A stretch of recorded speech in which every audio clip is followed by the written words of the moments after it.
दिल्ली षड्यंत्र मामला, जिसे दिल्ली लाहौर षड्यंत्र के नाम से भी जाना जाता है, 1912 में भारत के तत्कालीन वाइसराय लॉर्ड हार्डिंग की हत्या के लिए रचे गए एक षड्यंत्र के संदर्भ में प्रयोग होता है, जब ब्रिटिश भारत की राजधानी के कलकत्ता से नई दिल्ली में स्थानांतरित होने के अवसर पर वो दिल्ली पधारे थे। रासबिहारी बोस को इस षड्यंत्र का प्रणेता माना जाता है। लॉर्ड हार्डिंग पर 23 दिसंबर 1912 को चांदनी चौक में एक जुलूस के दौरान एक बम फेंका गया था, जिसमें वो बुरी तरह घायल हो गए थे। इस घटनाक्रम में हार्डिंग के महावत की मृत्यु हो गई थी। इस अपराध के आरोप में बसंत कुमार विश्वास, बाल मुकुंद, अवध बिहारी व मास्टर अमीर चंद को फांसी की सजा दे दी गई थी, जबकि रासबिहारी बोस गिरफ्तारी से बचते हुए जापान की तरफ निकल गए थे। दिल्ली में जॉर्ज पंचम के 12 दिसंबर 1911 में होने वाले दिल्ली दरबार के बाद वाइसराय लॉर्ड हार्डिंग की दिल्ली में सवारी निकाली जा रही थी। लॉर्ड हार्डिंग रत्न जड़ित पोशाक पहनकर एक हाथी पर बैठे हुए थे। उनके ठीक आगे उनकी पत्नी लेडी हार्डिंग बैठी थी। हाथी चलाने वाले एक महावत के अतिरिक्त उस हाथी पर सबसे पीछे लॉर्ड हार्डिंग का एक अंगरक्षक भी सवार था। हजारों की संख्या में घोड़े, हाथी तथा बंदूकों और राइफलों से सुसज्जित कई सैनिक उनके इस काफिला का हिस्सा थे। जब ये काफिला चांदनी चौक पहुंचा तो वहां से दृश्य देखने के लिए भारी भीड़ उमड़ी।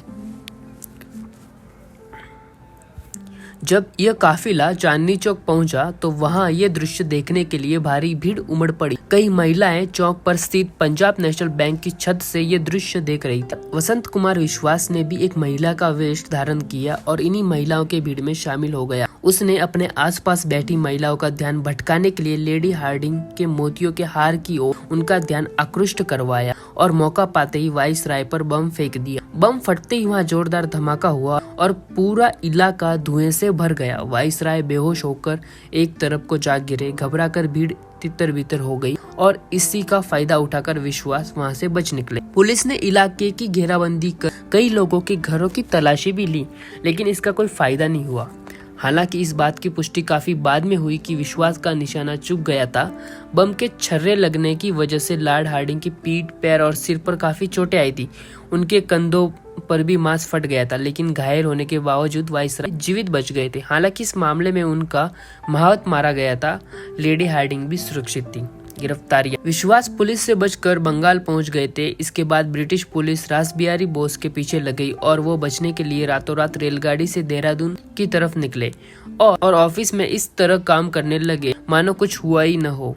अगले दिन उन्होंने देहरादून के नागरिकों की एक सभा बुलाई, जिसमें उन्होंने वाइसराय पर हुए हमले की निंदा भी की। इस प्रकार उन पर इस षड्यंत्र और कांड का प्रमुख सरगना होने का किंचित मात्र भी संदेह किसी को न हुआ। 26 जनवरी 1914 को अपने गांव परगाछा में अपने पिता की अंत्येष्टि करने आए बसंत को पुलिस ने गिरफ्तार कर लिया। इसके बाद कलकत्ता के राजा बाजार इलाके में एक घर की तलाशी लेते हुए ब्रिटिश अधिकारियों को अन्य क्रांतिकारियों के संबंधित कुछ सुराग हाथ लगे। इन्हीं सुरागों के आधार पर मास्टर अमीर चंद, अवध बिहारी और भाई बाल मुकुंद को भी गिरफ्तार कर लिया गया। कुल 13 लोगों को इस मामले में गिरफ्तार किया गया था। इन अभियुक्तों में से एक दीनानाथ सरकारी गवाह बन गया था। 16 मार्च 1914 को मास्टर अमीर चंद, अवध बिहारी और बाल मुकुंद गुप्त और 7 अन्य लोगों पर दिल्ली की न्यायालय में देशद्रोह और ब्रिटिश सरकार के विरुद्ध युद्ध छेड़ने का मुकदमा दायर किया गया। यह भी पाया गया कि 17 मई 1913 को लाहौर में हुए एक अन्य बम हमला भी बसंत कुमार विश्वास और उसके अन्य साथियों ने किया था। दिल्ली षड्यंत्र केस या दिल्ली लाहौर षड्यंत्र केस नामक इस मुकदमे की सुनवाई 21 मई 1914 को शुरू हो